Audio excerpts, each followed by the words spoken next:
Good morning all of you. आज अपन अध्ययन करेंगे BCom part first subject business administration व्यवसाय प्रशासन का पेपर फर्स्ट बिजनेस लॉ व्यापारिक संनियम। इसमें अपना टॉपिक कल रहा था अनुबंधों या ठहरावों का वर्गीकरण। अनुबंधों या ठहरावों के वर्गीकरण 3 आधार पे अपन ने किए थे। इसमें पहला था वैधता के आधार पर, जिसमें कल अपन ने इसका पूरा वर्णन वीडियो के माध्यम से आपको बता दिया था।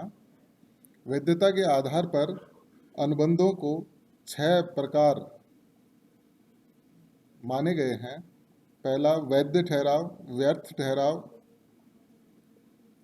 व्यर्थनीय ठहराव, अवैध ठहराव, अपरिवर्तनीय ठहराव आदि। इसका वर्णन अपन ने कल कर लिया था। आज अपन अध्ययन करेंगे सेकंड अनुबंध करने की विधि के आधार पर प्रकार। अनुबंध करने की विधि के आधार पर अनुबंधों को 3 भागों में वर्गीकृत किया जा सकता है। पहला स्पष्ट अनुबंध।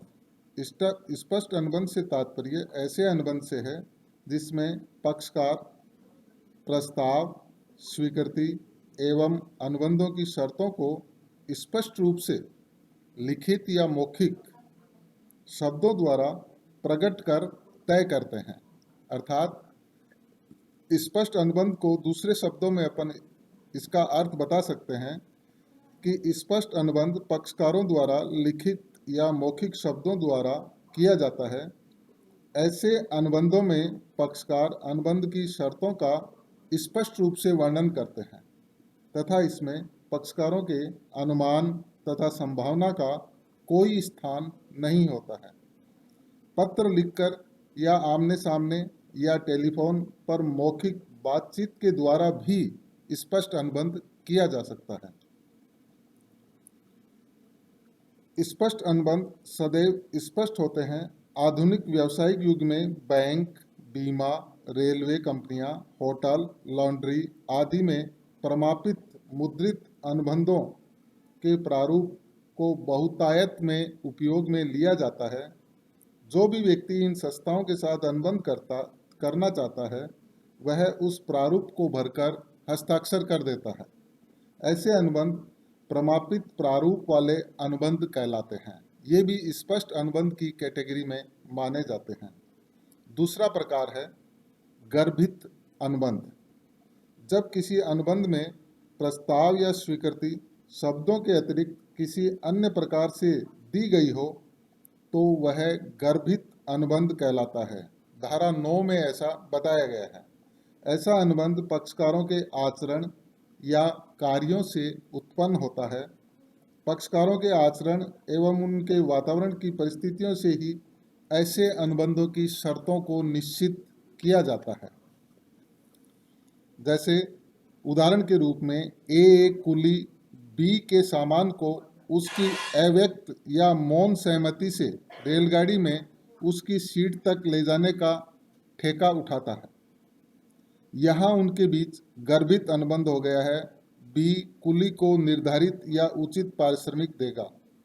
कानूनी विशेषज्ञ गर्भित अनुबंध के समकक्ष ही एक और शब्दावली का उपयोग करते हैं। जो कानूनी विशेषज्ञ हैं वो इसके साथ गर्भित अनुबंध का एक दूसरे शब्द का उपयोग भी करते हैं, जिसे अनकहा या अव्यक्त या मौन अनुबंध के नाम से भी जाना जाता है।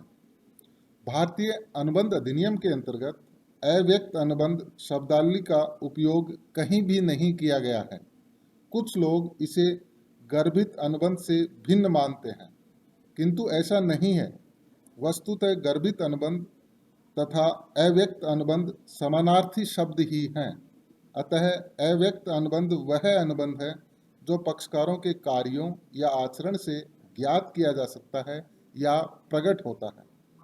यहाँ यह महत्वपूर्ण ध्यान रखने योग्य बात है कि यदि पक्षकारों के सतत आचरण अथवा कार्यों से उनका अनुबंध करने का इरादा स्पष्ट नहीं होता है तो पक्षकारों के बीच गर्भित अथवा अव्यक्त अनुबंध उत्पन्न ही नहीं होता है।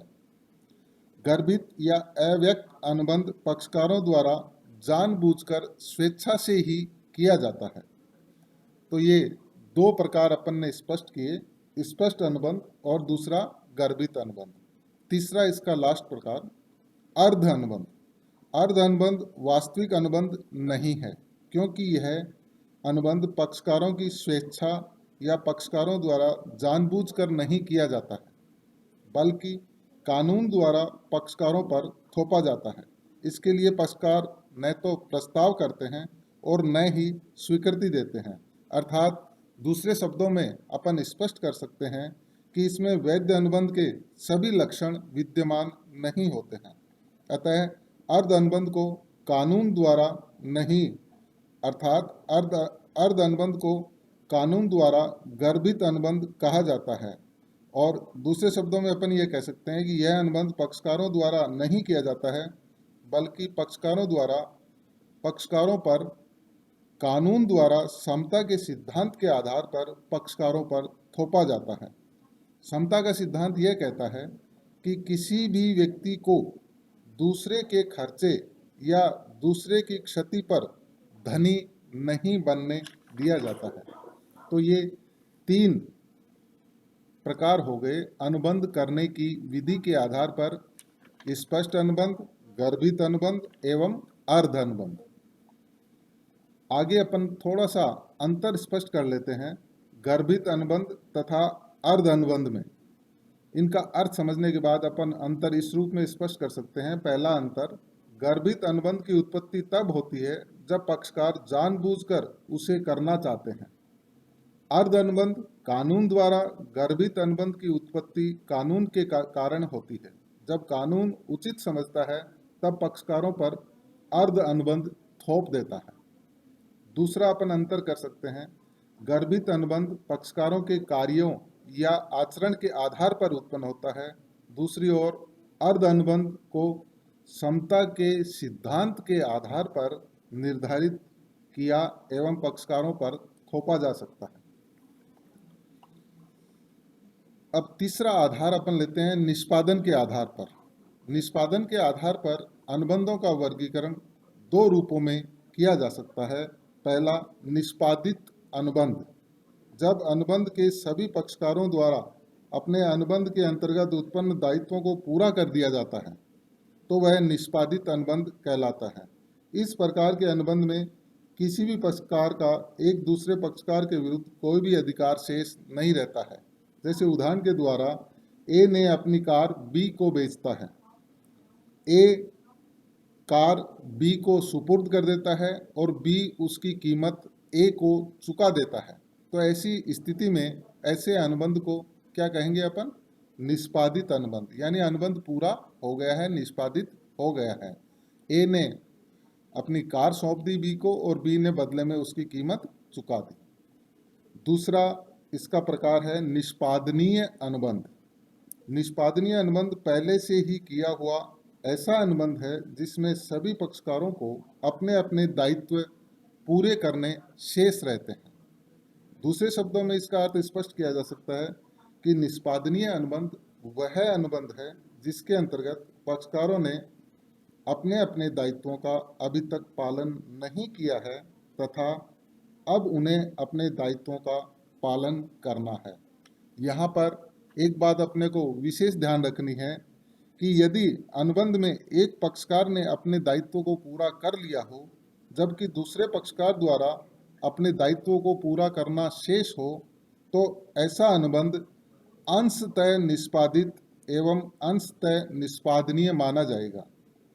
उपयुक्त उदाहरण में यदि ए ने गाड़ी सौंप दी और बी ने उसकी कीमत नहीं चुकाई है तो इसको अंशतः निष्पादनीय अनुबंध की कैटेगरी में माना जाएगा। निष्पादन के आधार पर एक अन्य प्रकार से भी अनुबंधों का वर्गीकरण अपन कर सकते हैं। वो इस प्रकार हैं: एक पक्षीय अनुबंध और द्विपक्षीय अनुबंध। द्विपक्षीय अनुबंध वह अनुबंध है जिसमें दोनों ही पक्षकार एक दूसरे को वचनों का आदान प्रदान करते हैं। इसमें दोनों ही पक्षकार भविष्य में किसी भी कार्य को करने या न करने के वचन का एक दूसरे को आदान प्रदान करते हैं। दूसरा एक पक्षीय अनुबंध। एक पक्षीय अनुबंध में दो अर्थों में समझा जा सकता है। प्रथम, जिस अनुबंध में एक पक्षकार ने अपना वचन दायित्व अनुबंध के निर्माण के समय या उससे पूर्व ही पूरा कर दिया हो, जबकि दूसरे पक्षकार को अपना दायित्व अनुबंध करने के बाद पूरा करना हो, तो उसे एक पक्षीय अनुबंध कहेंगे।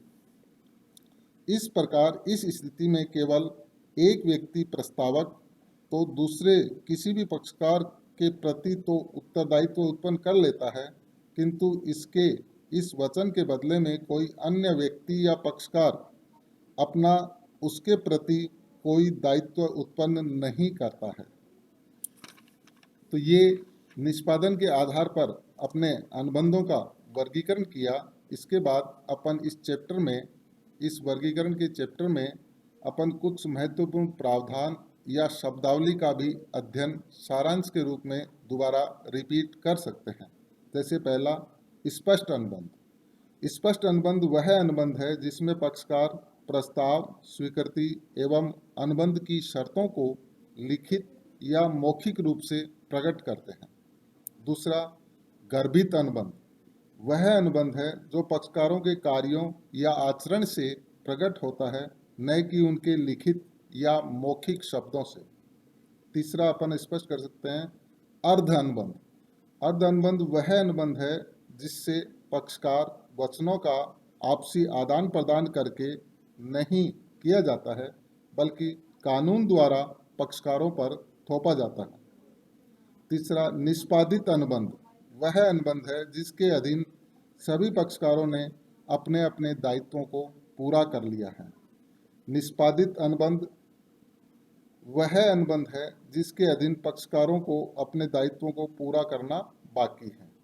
द्विपक्षीय अनुबंध वह अनुबंध है जिसमें किसी भी पक्षकार वचनों का आदान प्रदान कर उन्हें भविष्य में पूरा करने का ठहराव करते हैं। एक पक्षीय अनुबंध वह अनुबंध है जिसमें प्रस्तावक प्रस्ताव ग्रहीता के लिए कुछ करने का वचन देता है, यदि वह प्रस्ताव ग्रहीता उसके लिए उसका अभीष्ट या इच्छित कार्य पूरा कर दे। तो ये अपन ने स्पष्ट किया यहाँ पर। स्पष्ट अनुबंध, गर्भित अनुबंध, अर्ध अनुबंध, निष्पादित अनुबंध, निष्पादनीय अनुबंध, एक पक्षीय अनुबंध एवं द्विपक्षीय अनुबंध। तो अपने इस चैप्टर के अंतर्गत केवल इतना ही है कि अनुबंधों का वर्गीकरण का प्रमुख आधार 3 रूपों में देखा जा सकता है। फर्स्ट, वैधता के आधार पर। सेकंड, अनुबंध करने की विधि के आधार पर। और तीसरा, निष्पादन के आधार पर। Thank you.